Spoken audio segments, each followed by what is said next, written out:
ولی فکر کنید پشت پرده این ویدیو چه داستان دارکی بود. امروز راجع به علی ابوالمال و آنا قرار صحبت کنیم.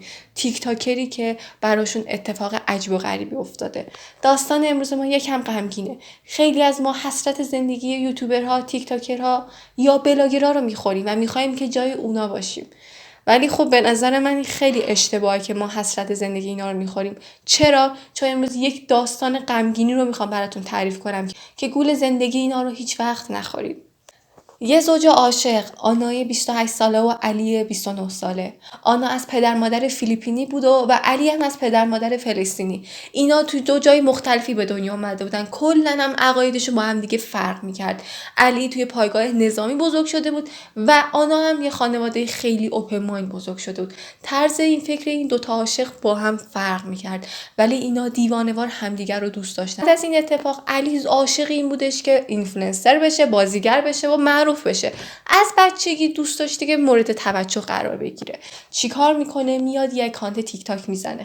خیلی سریع توی تیک تاک مشهور میشه. به چی معروف میشه؟ به اینکه با زنش ویدیوهای عاشقانه میگرفتن، همه حسرت زندگیشون رو میخوردن، میگفتن اینا چقدر تاپن، چقدر زندگی خوبی دارن و مردم همش بهشون احساس خوب میدادن، اصلا هیتر نداشتن و از این حرفا دیگه. مردم عاشقش بودن. تا اینجاشو بذارین کنار. بعد از این اتفاق یواش یواش انگار که علی حس مالکیت روی آنا داشته که میگفته آنا فقط مال منه، اون باید برای من باشه، برای کسی دیگه ای نباشه. مطمئنم تا الان توی زندگیتون افرادی رو دیدین که حس مالکیت روی افراد دیگه ای رو دارن، میگن که این مال منه، حسادت میکنن، حالا به خوشگلیش یا هر جوری دیگه ای. حس حسادت دارن، حسادتی که افراد رو تبدیل میکنه به فرد سمی یا تاکسیک.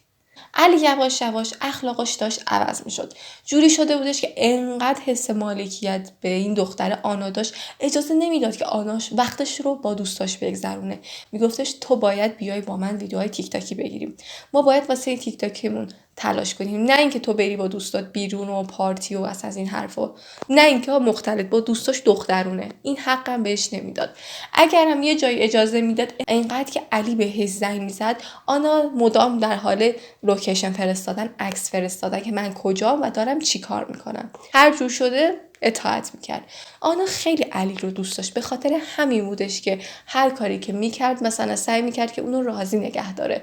اگر حساس بود بهش میگفت من فلان جام، اگر ناراحت بود لوکیشن میفرستاد، میگه نگران نباش من میشه فلان دوستم. سری بهش ویدیو کال میکرد که نشون بده که با دختره. یواش یواش دوباره علی عوض میشه. چجوری عوض میشه؟ این که روی دخترام حساس میشه. میگه اون دوستای خوبی نیستن. چرا؟ چون اونها هم دارن به شوهرشون خیانت میکنن. در حالی که اینجوری نبود. بچه‌ها قبل از هر چیزی بگم که شاید یکم صدام گرفته باشه چون سرما خوردم، ولی گفتم که ویدیوم حتما گرفته باشم. نمیدونم حالا این ویدیو رو کی ببینید، ولی خب نخواستم که از روال برنامه دور باشم، گفتم سریع ویدیو رو براتون بگیرم. خلاصه بریم ادامه داستان. قبل از هر چیزی اگر تا الان لایک نکردی، سابسکرایب نکردی، خوشحال میشم که لایک و سابسکرایب کنی. بعد از این اتفاق علی روز به روز حادتر و حادتر میشد. جوری که پسر عموی آنا تعریف میکردش که علی عاشقش بود، دیوونه‌وار آنا رو دوست داشت، ولی نمیتونست ابراز علاقه درستی رو نشون بده. اینجوری انگار شده بود. رفته رفته اخلاقش داشت عوض میشد. تحت تاثیر این فیلم ها و سریال ها قرار میگرفت. مثلا میرفت یه فیلمی میدید که فلانی به زنش خیانت میکرد، مریض میشد، ذهنش میمد میگفت نکنه آنا با من این کارو کنه. این باعث شده بودش که اینقدر روش حساس باشه. آنا اول هیچ مشکلی با این قضیه نداشت، چون خیلی خیلی علی رو دوست داشت و سعی میکردن ویدیوهای تیک تاک بگیرن تا اینکه یک روز یکی از ویدیوهاشون وایرال میشه. خیلی زود فالوور جذب میکنن و به 1 میلیون فالوور میرسن.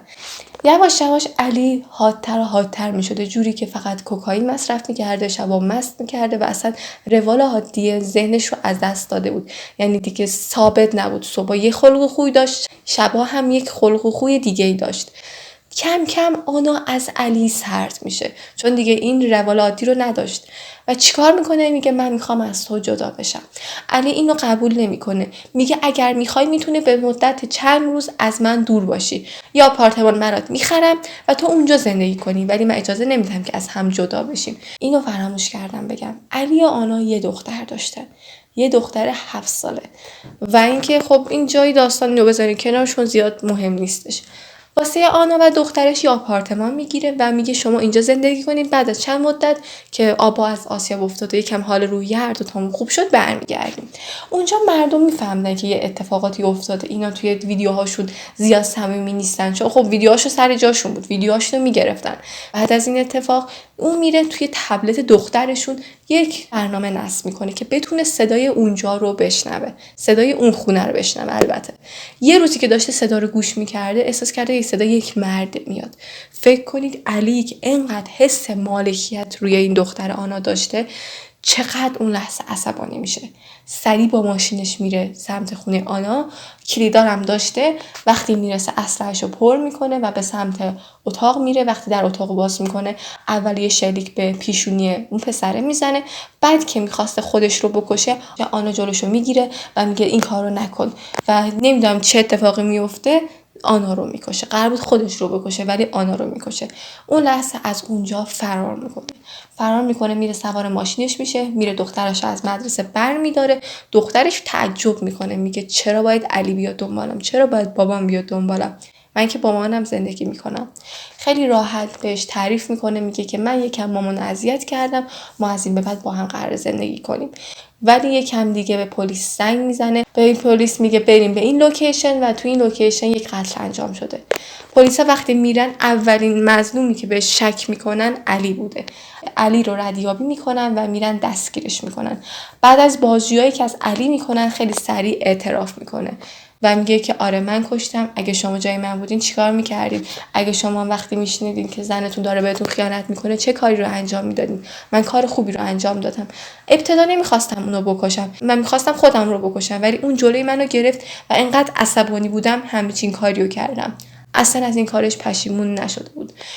حکمی که به علی دادن حکم حبس ابد بودش.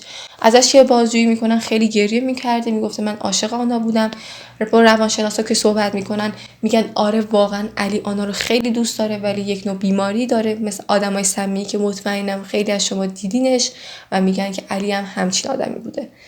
و اینم از داستان امروز ما. فقط میخوام بهتون بگم که اصلا این داستان‌های توی یوتیوبرها، تیک تاکرها رو باور نکنین. شما نمیدونید که پشت پرده اینا چه داستانی هستش. امیدوارم که این ویدیو رو دوست داشته باشین. تا ویدیو ما هر وقت که ویدیو جدید بذاریم با خبر باشین. امیدوارم که ویدیو رو دوست داشته باشین. تا ویدیو دیگه، خدا نگهدار.